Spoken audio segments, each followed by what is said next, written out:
Everybody agrees that 2016 was a very important vintage for Barolo, possibly the best one in the last decade or more. Certainly a very big classic, a Barolo that will soon become collectible. Let's find out if this is true.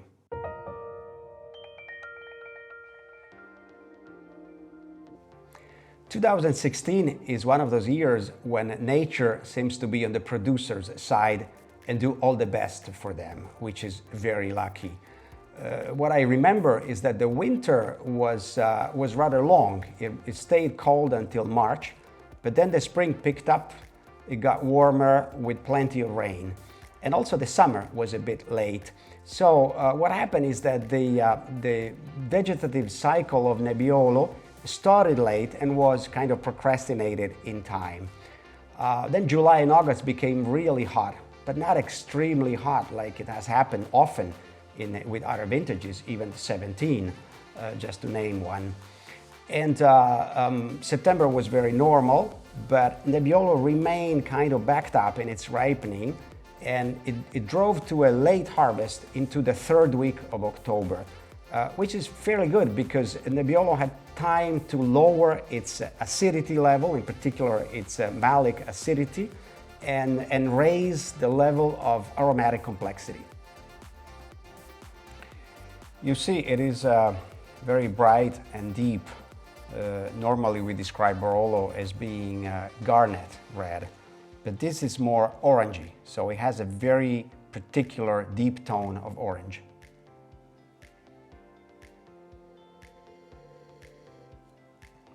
To the nose, it's very expressive. There's still plenty of fruit, and in particular, certainly red berries, but also mild notes of white chocolate, of sweet spice like vanilla, very strong. So the beauty of this 16 is the freshness. It's very direct, very lively, very fresh. And this is probably the opposite of what we expected when we described it as being so traditional, so classic, so slow ripening. Let's taste it and see.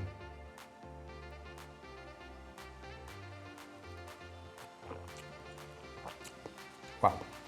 Well, it's way too young, but very high in alcohol. It's fire in the mouth. Very strong tannin, still dry, but not too astringent. Again, there's something that doesn't match the expectation. At the beginning, we defined 16 as being one of those huge vintages that will last forever.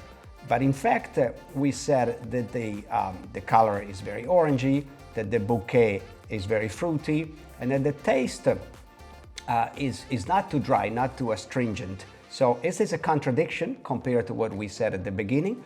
Well, no, I think it's really what describes a 16 in its uniqueness. An American journalist, Karen O'Keefe, defined it as a modern classic. It's a classic Barolo. It has the force, it has the complexity of a classic Barolo, but somehow it's not the same as those old vintages that we remember, like 82, 89, 96, those huge, powerful Barolos. There's a certain softness, a certain elegance, which I think belongs to recent vintages. It's something that happened with the change of climate that we find in recent Barolos. Yes, it is a big vintage, it is a big keeper, it is collectible, it's a fantastic Barolo, but it has something, a certain modernity, a certain freshness that was not to be found in those vintages that I mentioned before. So 16 is very particular, is very unique. It's very, very interesting, and it is worth following it for many years to come.